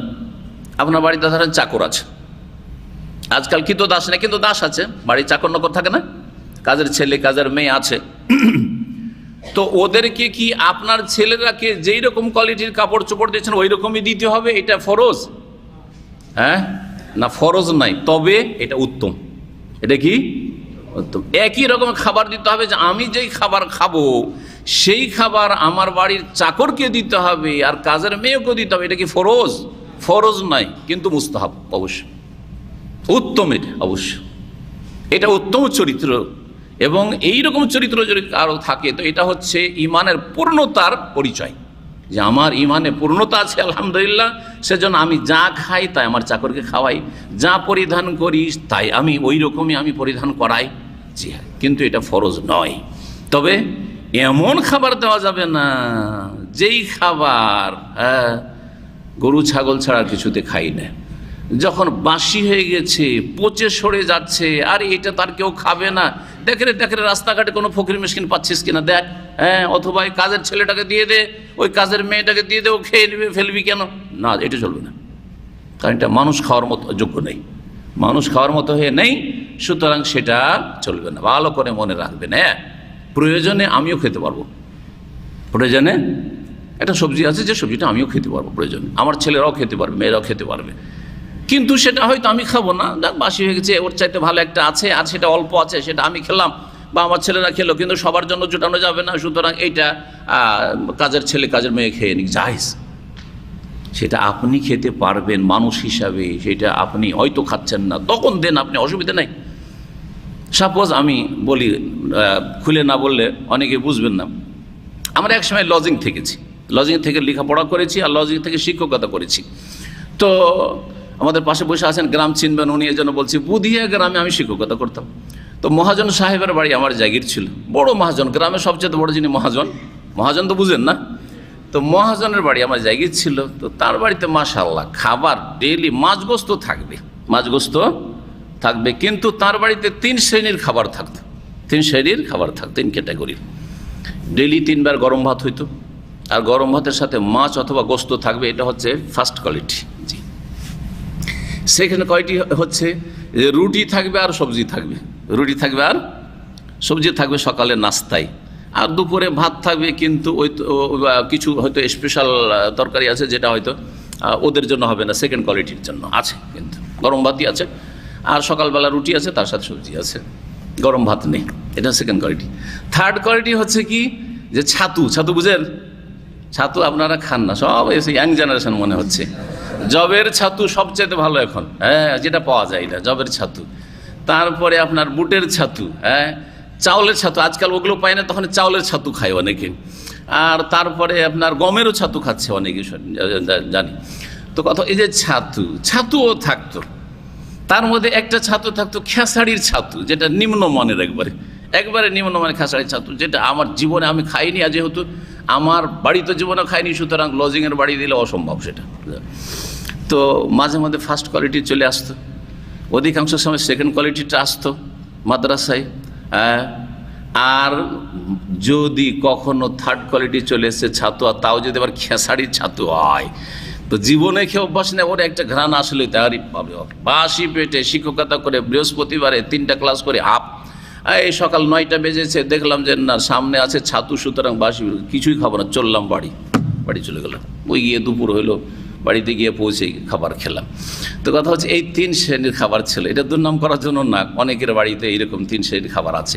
তো খাবার অবশ্যই ছাতু খাওয়া যাবে, সুতরাং অসুবিধা নেই, কিন্তু না সব সময় তাদেরকে ছাতু খাওয়াবেন, আর আপনার বৌমাদেরকে ওই সেকেন্ড কোয়ালিটি রুটি খাওয়াবেন, আর আপনি এই শুধু গরম ভাত আর মাছ গোস্ত খাবেন, এটা নয়। মাঝে মাঝে এগুলো তাদেরকে একটু করে দেবেন, সবসময় না দিতে পারলো, এটা হচ্ছে উত্তম চরিত্র, এটা হচ্ছে উত্তম চরিত্র।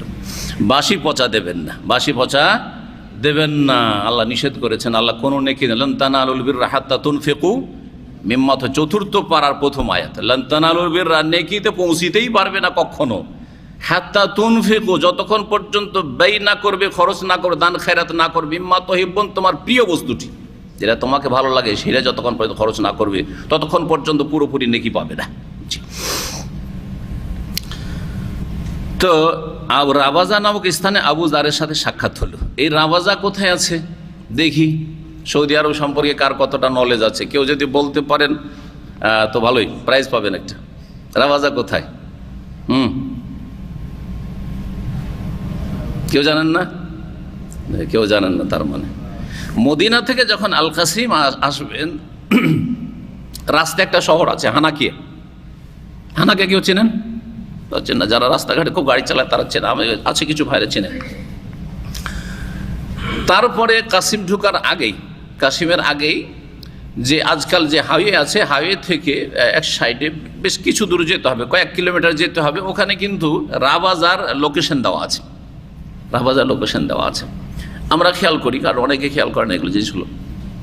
তো রাবাজা আছে একটা জায়গায়, সেখানে কোনো শহর টহর নাই, সেখানে কিছু হয়তো আজকাল ওই বেদুইনরা বাস করে, যারা উট বা ছাগল চড়ায়, তারা হয়তো বসবাস করে বা থাকে মাঝে মধ্যে এই রাবাজা। সেখানে মদিনা থেকে হিজরত করে আবু যার রাদিয়াল্লাহু তাআলা আনহু চলে এসেছিলেন, বা তাকে পাঠিয়ে দেওয়া হয়েছিল যে তুমি বাবা মদিনায় থাকিও না, তুমি চলে যাও রাবাজায় গিয়ে থাকো গা, মানুষের সাথে ঝামেলা হবে না। ঝামেলাটা কি ছিল শোনেন তাহলে, একটা মজার ঘটনা। শরীয়তের বিধান হচ্ছে আপনার খেয়ে দিয়ে টাকা পয়সা যা বাঁচবে আপনি কিছু দান খায়রাত করুন, তার মধ্যে যেটা ফরজ দান খায়রাত করা সেটা হচ্ছে জাকাত দেওয়া। জাকাত দিয়ে দিলেন, ওষুধ দিয়ে দিলেন, আর খেয়ে দিয়ে যা বাঁচলো বাকিটা আপনি নিজে সঞ্চিত করে রাখতে পারবেন না পারবেন না? বলেন আসতে কেন? জায়েজ আছে। আপনার মাসে 5,000 রিয়াল বেতন, খাওয়া দাওয়াতে 2-3 হাজার গেল, আর তারপরে আপনি বাকিটা বাঁচিয়ে রাখলেন, আর প্রতি বছরে আপনি জাকাত দিয়ে দিচ্ছেন, বাকিটা ব্যাংক ব্যালেন্স করছেন অথবা জমি জায়গা কিনছেন, আপনি বাড়ি ঘর তৈরি করছেন। জায়েজ কি না? জায়েজ, জায়েজ। তাহলে ধন সম্পদ বৃদ্ধি করা, বাড়ানো জায়েজ। এটা হচ্ছে দ্বীনে ইসলাম। এর ওপর সমস্ত সাহাবায়ে কেরামদের ইজমা ছিল। ওসমান রাদিয়াল্লাহু তাআলা আনহুর যুগ ছিল, খেলাফত আমল। আবু যার রাদিয়াল্লাহু তাআলা আনহু এই মত থেকে ভিন্ন মত পোষণ করতেন। সুবহানাল্লাহ, বড়ই নেক লোক ছিলেন, সবাই নেক, কিন্তু বেশি নেক হয়ে এই ক্ষেত্রে একটা ভুল ফতোয়াকে সঠিক মনে করে নিয়েছিলেন। উনি মনে করতেন যে আল্লাহ সঞ্চয় কানজকে হারাম করেছেন আর এর নিন্দা করেছেন। যে কানজ করে রাখবে তাদের জন্য কঠোর শাস্তির কথা আল্লাহ কোরআনে বলেছেন সূরা তাওবা, ওয়াল্লাযিনা ইয়াকনিজুনা যাহাবা ওয়াল ফিদ্দা ওয়ালা ইউনফিকুনাহা ফি সাবিলিল্লাহ ফাবাশশিরহুম বিআযাবিন আলীম। এই আয়াতের ব্যাখ্যা তাফসীর বুঝতে গিয়ে ওনার মতটি ছিল ভিন্ন মত, যেটা সমস্ত সাহাবায়ে কেরাম থেকে ভিন্ন এবং ইসলামের যেটি স্বীকৃত বিধান তার থেকে ভিন্ন ছিল।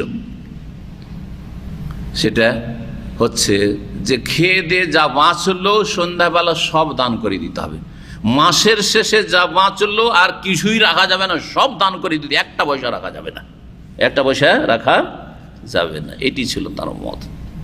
এজন্য একটি বই পড়েছিলাম, উর্দু ভাষায় লিখেছে বইটা। ছাত্র জীবনে অনেক লাইব্রেরির বই স্টাডি করতাম বাইরের ক্লাস ছাড়া। তো ওতে আবু যার রাদিয়াল্লাহু তাআলা জীবনে লিখতে গিয়ে একজন রাইটার, সে কমিউনিস্ট রাইটার, উর্দু রাইটার, কিন্তু কমিউনিস্ট সে। আর কমিউনিজম তো জানেন, তো কমিউনিজম সাংঘর্ষিক, কমিউনিজমের যে মার্ক্সবাদ যেটা, সেটা ইসলামের সাথে সাংঘর্ষিক অর্থনীতি। তো তাতে লিখেছে যে ইসলামের প্রথম কমিউনিস্ট ছিলেন আবু যার রাদিয়াল্লাহু তাআলা, নাউজুবিল্লাহ। ইসলামের প্রথম কমিউনিস্ট ছিলেন আবু যার রাদিয়াল্লাহু তাআলা। বলব কখনো না, এ মিথ্যুক অথবা জাহেল, সে বিষয়টি বুঝেনি, সেই জন্য আবু যার রাদিয়াল্লাহু তাআলা কমিউনিস্ট বলেছে। আবু যার কমিউনিস্ট না। আবু যার রাদিয়াল্লাহু তাআলা বলতেন যে যা খেয়ে দে বাঁচলো, আপনার তো প্রয়োজন নেই, আর অনেকের প্রয়োজন, চারিদিকে খেতে পাচ্ছে না, বাড়ি নাই, ঘর নেই, অসহায় মানুষ আছে, চিকিৎসা নেই, সুতরাং তাদেরকে দিয়ে দেন। কার জন্য? আল্লাহর সন্তুষ্টির জন্য, আল্লাহর সন্তুষ্টির জন্য, আর পরকালে নাজাতের জন্য, আর আপনার নেকির ব্যালেন্স বাড়াবার জন্য দিয়ে দেন আপনি। এটা আল্লাহ ফরজ করেছেন, এই কথা বলতেন উনি। যদিও ফতোয়াটি তার ঠিক ছিল না, কিন্তু এই ফতোয়া ছিল। কিন্তু কমিউনিস্ট কি বলছে? কমিউনিস্ট বলছে যে তোমার ব্যক্তি মালিকানায় নেই, তোমার ব্যক্তি মালিকানা নেই, সমস্ত ধন সম্পদের মালিক সরকার, কাজ করো আর তোমাদেরকে রেশনে খেতে দেওয়া হবে। জি, উদাহরণ দিয়ে বোঝানো হয়েছে কমিউনিজমকে আর ইসলামকে, যে দুইজন মানুষ আমরা পাশাপাশি দাঁড়িয়েছি, আমি একটু লম্বা মানুষ আর একজন খাটো মানুষ, একজন একটু খাটো মানুষ, মেলা খাটো, ছোট, আমার থেকে মেলা ছোট হয়ে যাচ্ছে, কথা বোঝা গেছে না? এইখান পর্যন্ত হচ্ছে।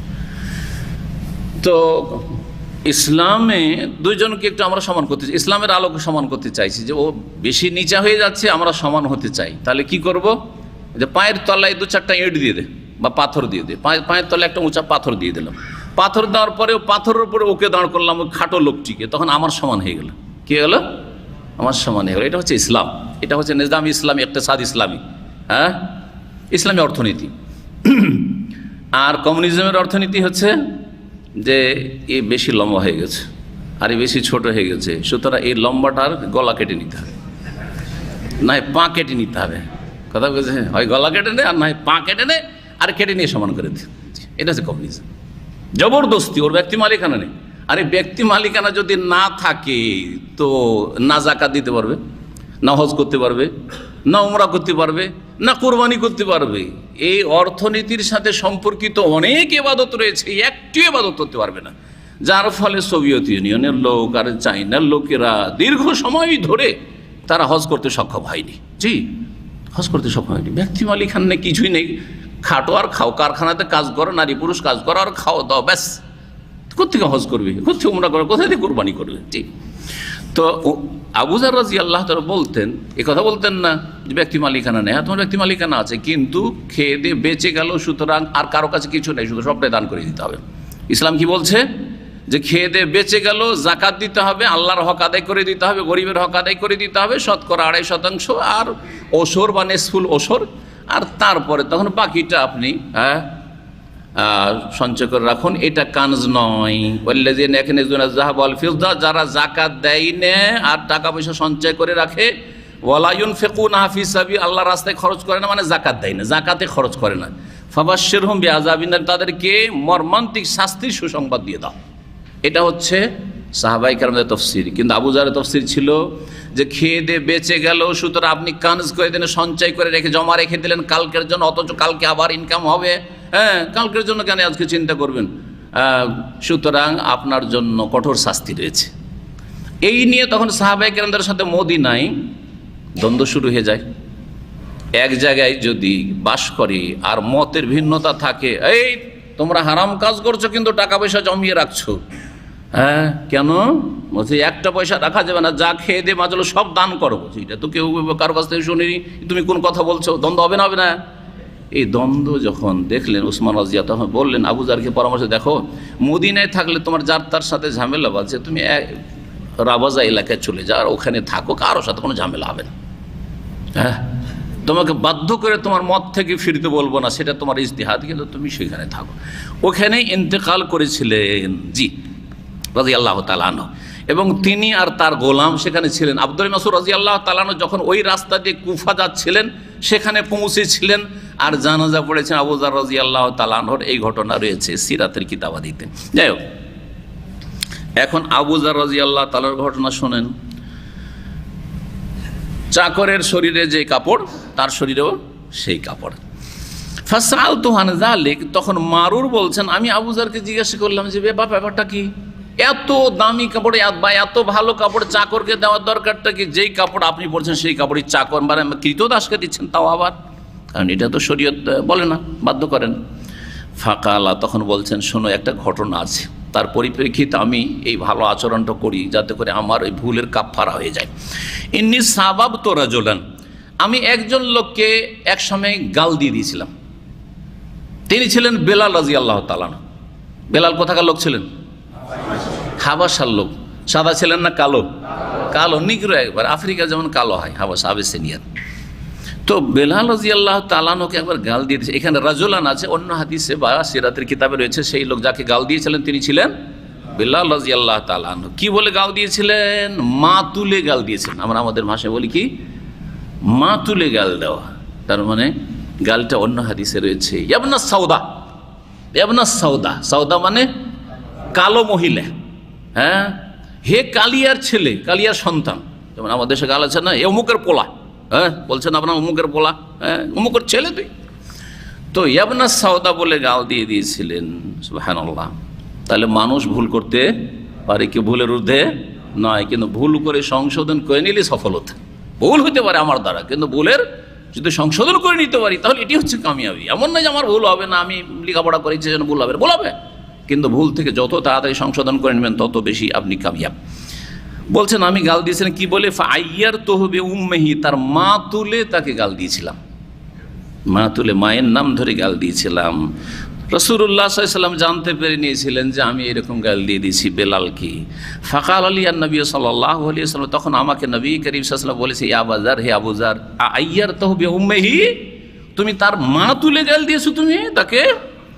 ইন্নাকা ইমরিউন ফিকা জাহিলিয়া, তুমি তো এমন মানুষ যে তোমার মধ্যে এখনো জাহিলি চরিত্র থেকে গেছে। তুমি মুসলিম হয়েছো, সাহাবী হয়েছো, আমার হাতে হাতে ইসলাম গ্রহণ করেছো, তুমি কত নেক আমল করছো, কিন্তু তোমার মধ্যে এখনো কুফরি যুগের, জাহিলিয়াতের যুগের আচার আচরণ থেকে গেছে। সেটা ছিল কি? জাতীয়তাবাদ। তুই কালো, কালোর সন্তান, আর আমি হচ্ছি সাদা, আমি হচ্ছে আরব আর তুই হচ্ছে আফ্রিকান। বুঝতে পারলেন না? তাহলে বোঝা গেল এই জাতীয়তা যদি কারো মধ্যে থাকে, যতই এলেম হাসিল করেন না কেন, আপনার মধ্যে জাহিলি কাফেরদের চরিত্র আছে। কাফের না আপনি, কিন্তু কাফেরদের চরিত্র আছে। তাহলে জাহিলিয়াত কি বলছে? জাতীয়তা হচ্ছে কার চরিত্র? কুফরি চরিত্র, জাহিলিয়াতের চরিত্র। সাগিরা গুনাহ না কাবিরা গুনাহ? যে এর জন্য কিছু বলা লাগে না, মনের ভিতরে যদি এটা থাকে, মনের ভিতরে থাকে যে আমি আমার ভাষাভাষীকে বেশি ভালোবাসি, ভাষার ভিত্তিতে, এটা হচ্ছে জাতীয়তা। আমি আমার দেশের ভিত্তিতে আমি বেশি ভালোবাসি, উনি আমার দেশি আর উনি ভিনদেশি, সুতরাং ভিনদেশির তুলনায় দেশিকে ভালোবাসি, এটি হচ্ছে জাহিলিয়াত। এটি হচ্ছে কি? জাহিলিয়াত। যদি এই মতবাদে বিশ্বাসী হন, এই থিওরিতে বিশ্বাসী, তাহলে আপনি ইসলামের থিওরি, ইসলামের বিধানে বিশ্বাসী নন, সুতরাং বড় কুফরি সেটি। আর যদি তাতে বিশ্বাসী না হয়ে আপনি আবেগে বলে দিলেন কখনো, বা এরকম আচরণ করে দিলেন দুনিয়ার স্বার্থে করছেন আপনি, তাহলে এটি হচ্ছে কাবিরা গুনাহ, জাহিলিয়াতের চরিত্র। তাহলে কুফরি হচ্ছে দুই রকম। গত সপ্তাহের অধ্যায় ছিল কুফরুন দুনা কুফরিন, কুফরি দুই রকম রয়েছে, বড় কুফরি আর ছোট কুফরি।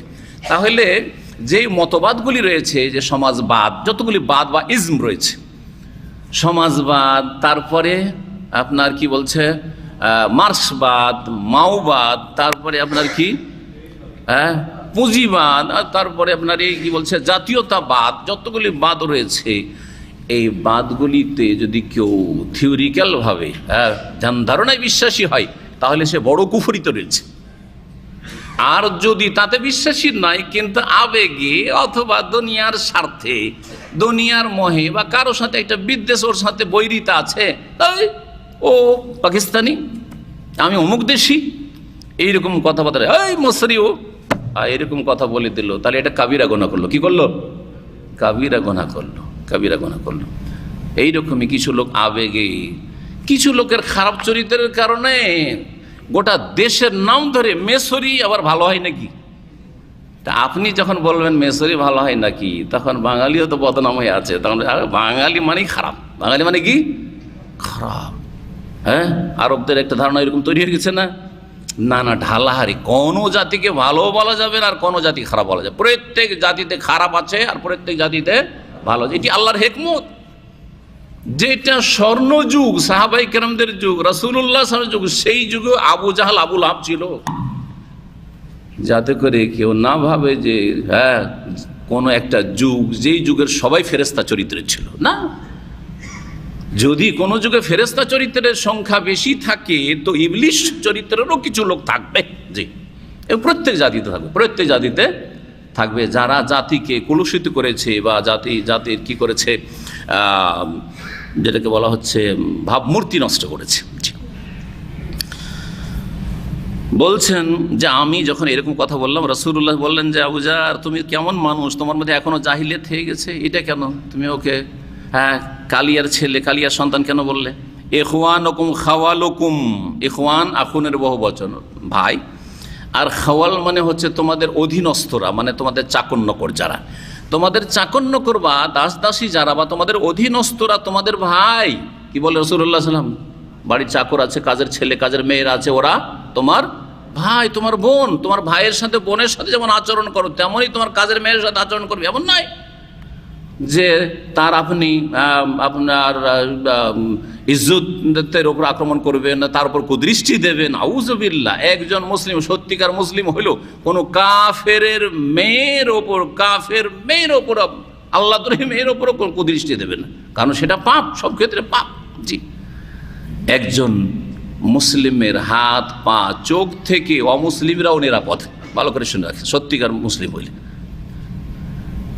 অমুসলিম তাদের স্বজাতির অনিষ্ট থেকে নিরাপদ নয়, কিন্তু একজন ধার্মিক মুসলিম হলে তার অনিষ্ট থেকে একজন অমুসলিম অবশ্যই নিরাপদ। কখনো তার ইজ্জতের দিকে হাত বাড়াবে না, কখনো তার ইজ্জতের দিকে নজর দেবে না একজন সত্যিকার মুসলিম হলে।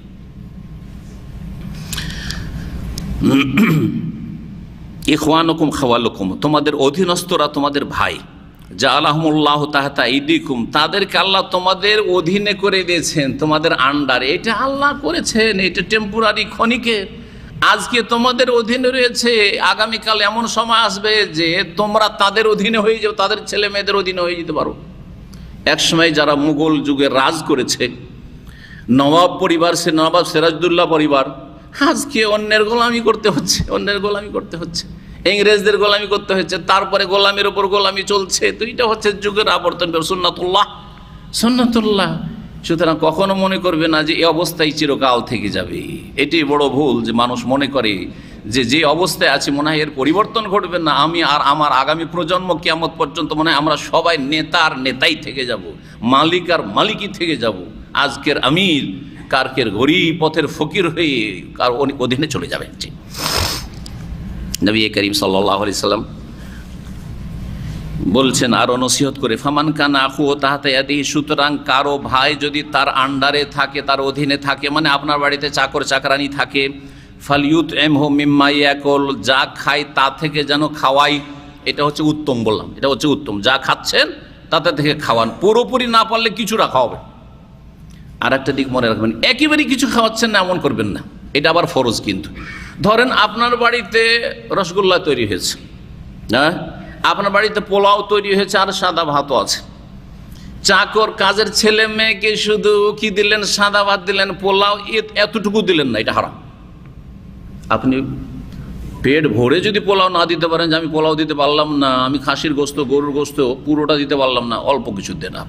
আপনি 5 পিস খেলেন তো তাকে 1-2 পিস দেন, কিছুটা দেন, এটা জরুরি। ঢেরে ঢেরে তাকে সবজি খাওয়াবেন, এটা চাইজ নাই।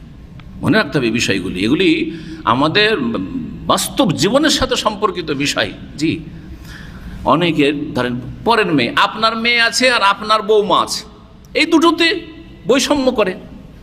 নিজের মেয়েকে স্পেশাল করে আপনার মা তুলে খাওয়াচ্ছে, আর আপনার ওয়াইফে আরে কিছু বাঁচেনি, লবণ ভাত খেয়ে নাও। হ্যাঁ, না, মোটেই জায়েজ নয়, মোটেই জায়েজ নয়। আরে 5 পিস খাওয়াচ্ছেন আপনার মেয়েকে, আপনার ছেলেকে ওইটাকে কমিয়ে দেন, 3 পিস খাওয়ান, আর 2 পিস, 1 পিস বাঁচিয়ে 1-2 পিস করে দেন ওদেরকে দেন। ফরজ এটা, শুধু চাকরের ক্ষেত্রে নয়, কাজের ছেলে মেয়েদের ক্ষেত্রে নয়, বরং বৌমাদের ক্ষেত্রে এটা খেয়াল রাখতে হবে। জি, আপনার মেয়েও কখনো অপরের বাড়িতে যেতে পারে, সুতরাং সাবধান হয়ে যাবেন। জি, এই ক্ষেত্রে অবিচার করবেন না। ওয়াল ইউলবিসু মিম্মা ইয়ালবাস, যা পরিধান করবে তা থেকেই পরিধান করাবে। মাঝে মধ্যে, সবসময় যদি নাও পারেন আপনার মতো কোয়ালিটির একটা জামা দেবেন, একটু ভালো দামি, যেটা ঈদ পরবে। ঈদের সময় আপনার চাকর চাকরানি ভালো একটা পোশাক পরবে, এই অধিকার নেই তার? অবশ্যই অধিকার আছে। ঠিক, ওয়ালা তুকাল্লিফুহুম মা ইয়াগলিবুহুম, এবং তাদেরকে এত ভারী কাজ দিও না যেটা তাদের জন্য কষ্টকর হয়ে যায়। মা ইয়াগলিবুহুম, তাদের জন্য সেটা করা কষ্টকর হয়ে যায়। ফাইন কাল্লাফতুমুহুম, কিন্তু কখনো কখনো কষ্টের কাজ দিতে যদি বাধ্য হও, করাইতে হবে এই কাজ। কাকে দিয়ে করাবো? ভাই আমার ছেলেরা করবে, আর না হলে আমার বাড়ির চাকর চাকরানিরা করবে, করতেই হবে। যদি এটাই করতে হয়, ফা আইনুহুম, তাহলে তাদের সাথে সহযোগিতা করো, নিজে কাজে লেগে যাও। এমন কোনো মালিক বা মালিকের ছেলে মেয়েরা যদি থাকে যে কাজের ছেলে মেয়ে যেই কাজ করছে তাতে সেও সহযোগিতা করছে, তাহলে অন্তর খুলে সেই কাজের ছেলে মেয়ে কাজ করবে না? অবশ্যই করবে। আরে আমার মালিক নিজেই কাজে লেগে যায়। জি হ্যাঁ, আরে আপনি মাত্র 1-2টোই হয়তো করলেন, সামান্য কিছু কাজ করলেন, বেশিরভাগ কাজ আপনার চাকরটাই করলো, কিন্তু সাথে আছেন আপনি, একটু একটু করে তাকে হেল্প করছেন, আপনি খুশি হয়ে যাবে, সে খুশি হয়ে যাবে। এটাই শিখিয়েছে ইসলাম। যদি তাকে কষ্টকর কাজ দিয়ে থাকো তাহলে ফা আইনুহুম, তাদেরকে সাহায্য করো, তাদেরকে সাহায্য সহযোগিতা করো। এই হচ্ছে নবী করিম সাল্লাল্লাহু আলাইহি সাল্লামের উত্তম উপদেশ, এই হচ্ছে দ্বীন ইসলাম। জি,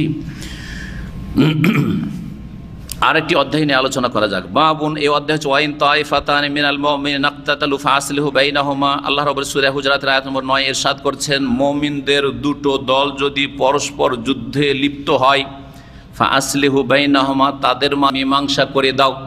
মুমিনদের দুটো দল পরস্পর যুদ্ধে লিপ্ত, তাহলে দুটো দল হইল, এক দল দ্বিতীয় দল। ফাসলেহু বাইনাহুমা, তোমরা তাদের মাঝে কি করে দাও, হ্যাঁ, মীমাংসা করে দাও। এটা হচ্ছে তৃতীয় দল, তৃতীয় দলের নাম সালিস। বুঝা গেছে না, যে সালিস ফাসলেহু বাইনাহুমা, সেটা যেইভাবে হোক, সামাজিকভাবে হোক, সামাজিক বিচারে, অথবা রাষ্ট্রীয়ভাবে আদালতের মাধ্যমে হোক, যেভাবে হোক না কেন, কোনো আলেমকে দিয়ে হোক, আর প্রশাসনের কোনো ব্যক্তিকে দিয়ে হোক, যাকে দিয়ে হোক না কেন। ফাসাম্মাহুমুল মুমিনিন, এরা পরস্পর যুদ্ধে লিপ্ত, তারপরও তাদেরকে আল্লাহ মুমিন বলে আখ্যায়িত করেছেন। এই কথাটি ইমাম বুখারীর, আয়াত শেষ হয়ে গেল, তারপর ইমাম বুখারী আয়াত থেকে ইস্তেমবাদ করছেন যে আল্লাহ এই পরস্পর যুদ্ধে লিপ্ত দুই দলকে কি বললেন, মুমিন বললেন। এর থেকে কি বোঝা গেল, যে যারা পরস্পর যুদ্ধে লিপ্ত হয় তারা একে অপরের খুনের পিপাসু কিনা, পেলে খুন করে দেবে কিনা, বা খুন করেছে, অলরেডি হয়তো খুন করে ফেলেছে, অথবা খুন করার জন্য রেডি হয়ে আছে, তো কাবিরা গুনাহ কিনা? খুন করা কাবিরা গুনাহ না, বরং শিরকের পরে সবচেয়ে বড় কাবিরা গুনাহ হচ্ছে খুন করা। জেনার চাইতে বড় গুনাহ হচ্ছে কাবিরা গুনাহ, খুন করা, এই কাবিরা গুনাহ। জি, জেনার চাইতে বড় কাবিরা গুনাহ হচ্ছে খুন করার গুনাহ। 3 নম্বরে জেনা, ব্যভিচারের গুনাহ। জি, সবগুলি কাবিরা গুনাহ, বরং আকবরুল কাবায়ের, ধ্বংসাত্মক গুনাহ, এগুলি ধ্বংসাত্মক গুনাহ যে 7টি রয়েছে তার অন্তর্ভুক্ত এগুলি।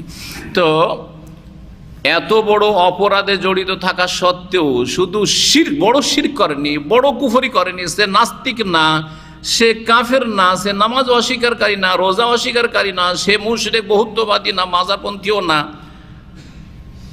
কিন্তু এত বড় অপরাধ করেছে যে মুসলিমকে খুন করছে, তারপরেও আল্লাহ তাদের নাম কি বলেছেন, মুমিনিন। ওয়াইন তায়েফাতানে মিনাল মুমিনিন, মুমিন মুসলিমদের দুটো দল যদি ইকতাতালু, পরস্পর লড়াইয়ে লিপ্ত হয়, ফাসলিহু বাইনাহুমা, তাদের মাঝে তোমরা মীমাংসা করে দাও। উভয় দলকে কি বললেন, হ্যাঁ, মুমিন।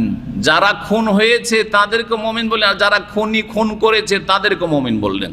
এর থেকে কি বোঝা গেল, খণ্ডন খাওয়ারেজ আর মুতাজিলার যে কাবিরা গুনাহ, যতই বড় কাবিরা গুনাহ হোক না কেন, যদি সেটা শিরক কুফরি পর্যন্ত না পৌঁছায়, তাহলে তাকে মুমিন বলা যাবে, মুসলিম বলা যাবে, কাফের বলা যাবে না। আর তার সাথে সাথে একটা আর টাইটেল বাড়বে, এর আগে বলেছি বহুবার, কি, ফাসেক, পাপিষ্ট মুসলিম, গুনাহগার মুসলিম, ফাসেক মুসলিম, অবাধ্য মুসলিম, আল্লাহ রসুলের নাফরমান মুসলিম। ফাসেক মানে আহনাব বিন কাইস রাদিয়াল্লাহু তাআলা আনহু থেকে বর্ণিত, তিনি বলছেন, যাহাবতু লিয়ানসুর হাযার রাজুল, আমি যাচ্ছিলাম এই ব্যক্তিকে সাহায্য করার জন্য। আর এই ব্যক্তি কোন ব্যক্তি? তাহলে বোঝা গেল হাদিসের ব্যাখ্যা বুঝতে হবে। এই ব্যক্তি হচ্ছেন আলী রাদিয়াল্লাহু তাআলা। আলী আর মুআবিয়া রাদিয়াল্লাহু, যখন যুদ্ধের পরিস্থিতি তৈরি হয়ে গেছিল, ইতিহাস বলবো না কারণ সময় নেই, ওসব ইতিহাস যারা বেশি আগ্রহী পড়ে নেবেন। কোন যুদ্ধ ছিল সেটা? সিফফিনের যুদ্ধ। সিফফিনের যুদ্ধে আলী রাদিয়াল্লাহু তাআলা 100% হকের ওপর ছিলেন, আর মুআবিয়া রাদিয়াল্লাহু তাআলা ইজতিহাদে ভুল করেছিলেন, কিন্তু বলবো না যে বাতিলপন্থী, কারণ যে ইজতিহাদ করে ভুল করে তাকে বাতিলপন্থী বলা যায় না, তাকে বাতিলপন্থী বলা যায় না। হ্যাঁ, এটা দৃষ্টতা যদি কেউ বলে এরকম কথা, বাড়াবাড়ি কথা, বিশেষ করে তারপরও সাহাবী। এবং আজকের যুগ কেউ যদি ইজতিহাদের ভিত্তিতে একটা ফতোয়া দিল, কিন্তু ফতোয়ায় ভুল করলো, তাকে বাতিলপন্থী বলা যাবে না। বিশেষ করে ফিকহি মাসলা, আকিদায় না, আকিদার ক্ষেত্রে ফিকহি মাসলা মাসাইলে। যেমন একজন লোক বলল যে রফেদান, সবাই আমরা বলছি রফেদান সুন্নাত, তাই না? রফেদান করে সালাত পড়া কি সুন্নাত, বরং এর চাইতে গুরুত্বপূর্ণ মাসলা, এটা তো সুন্নাত। হ্যাঁ, আর আরেকদল বলছে সুন্নাত নয়, তাই না? সূরা ফাতিহা পড়া সমস্ত মুসল্লির জন্য ফরজ, ঠিক আছে না? এমনকি মুক্তাদির জন্য ফরজ, বলছি না? এটাই বেশি বলিষ্ঠ। কিন্তু কেউ যদি বলে যে ইমামের পিছনেও সূরা ফাতিহা পড়তে হবে না, আর সে দলিলের ভিত্তিতে, তার হাওয়ার ভিত্তিতে না, কুপ্রবৃত্তির উপর ভিত্তি করে নয়, বরং দলিল সংশয়ের কারণে সে এখনো একমত হইতে পারলো না, সে বলছে না ইমামের পিছনে সূরা ফাতিহা পড়া লাগবে না, তাহলে তাকে বাতিলপন্থী বলবো না। বলে ভুল করেছে, কিন্তু কি করেছে? ইজতিহাদে ভুল করেছে, কিন্তু শর্ত হচ্ছে ইজতিহাদের যোগ্যতা, আলেম হইতে হবে তাকে। জাহেল লোক আবার ফতোয়াবাজি করলে হবে না, তাকে কি হইতে হবে? যোগ্য। সুতরাং ইমাম আবু হানিফা রাহিমাহুল্লাহ মাসলায় ভুল করলেও তিনি মুজতাহিদ, তাকে বাতিলপন্থী বলবো না, হকপন্থী বলবো। কেন? কারণ তার কাছে দলিল যতটা পৌঁছেছে তার আলোকে তিনি বলেছেন যে সূরা ফাতিহা মুক্তাদিকে পড়া লাগবে না, শুধু একাকী নামাজিকে লাগবে আর ইমামকে লাগবে, 2 নামাজিকে লাগবে, তৃতীয় নামাজি মুক্তাদি পিছনে যে পড়বে তাকে লাগবে না, সে শুনুক আর নাই শুনুক। আবার ইমাম মালিক আর ইমাম আহমদ বলছেন না, শুনলে লাগবে না, না শুনলে অবশ্যই লাগবে। কি করছে সে? শুনেও না পড়বে না মানে তার লাগবে। ওদের দলিল ওর চাইতে, ইমাম আবু হানিফার চাইতে বেশি শক্তিশালী। আর ইমাম শাফি, ইমাম বুখারী বলছেন আরে শোনুক আর না শোনুক সর্ব অবস্থায় মুক্তাদিকে পড়া লাগবে। জি, না সাল্লাল্লাহু আলাইহি ওয়া সাল্লাম ইয়াকাবি ফাতিহার কিতাব। তো এই দুটি উক্তির কোনো একটি উক্তি কেউ যদি গ্রহণ করে তো সে হকের কাছাকাছি। কিন্তু যেই ব্যক্তি সূরা ফাতিহা একেবারে পড়ে না, দলিলের ভিত্তিতে বা পড়ার ফতোয়া দেয় না, দলিলের ভিত্তিতে, কুপ্রবৃত্তির ভিত্তিতে নয়, তাকে বাতিলপন্থী বলবো না। যদিও বলবো এই ক্ষেত্রে তিনি ভুল করেছেন। এই ক্ষেত্রে তিনি কি করেছেন? ঠিক ওই রকম মুআবিয়া রাদিয়াল্লাহু তাআলা বড় একজন আলেম, রাসূলুল্লাহ সাহাবী, রাসূলুল্লাহ শ্যালক, তিনি তার যুক্তিতে ভুল করেছেন যে আগে আমার আত্মীয় উসমান রাদিয়াল্লাহু তাআলাকে শহীদ করা হলো, কেসাস নেওয়া হোক, তারপরে আমি আনুগত্য করব, আপনার সাথে বায়াত করব। আলী রাদিয়াল্লাহু বলছেন কেমন করে ধরবো? তুমি আগে হাত শক্ত করো, আমার আনুগত্য করো, আর তারপরে তখন ওই খুনিগুলোকে ধরি। আলী রাদিয়াল্লাহু কথা বেশি ঠিক ছিল, কিন্তু ইজতিহাদে ভুল করেছেন কে? মুআবিয়া রাদিয়াল্লাহু। কিন্তু বাতিলপন্থী বলা যাবে না। যাই হোক, এই যুদ্ধের সময় আবু বকর দেখলেন যে আলী যেহেতু হকপন্থী, হ্যাঁ, তার কথা বেশি ঠিক, সুতরাং তার সাহায্য করার জন্য বেরিয়েছিলাম। ফাল্লাকিয়ানি কে ছিলেন? তিনি আহনাব বিন কাইস, আবু বকর না, আহনাব বিন কাইস ছিলেন। ফাল্লাকিয়ানি আবু বকরা, আমার সাথে সাক্ষাৎ হয়ে গেল আবু বকর রাদিয়াল্লাহু তাআলা সাহাবীর। ফাকালা, তিনি জিজ্ঞেস করলেন আইনা তুরি, তুমি কোথায় উদ্দেশ্য করে বেরিয়েছো? কুলতো, তখন আমি বললাম আনসুর হাজার রাজুল, এই লোককে সাহায্য করার জন্য বেরিয়েছি, মানে আলী রাদিয়াল্লাহু তাআলা আনহুকে কুফাতে সাহায্য করার জন্য আমি বেরিয়েছি।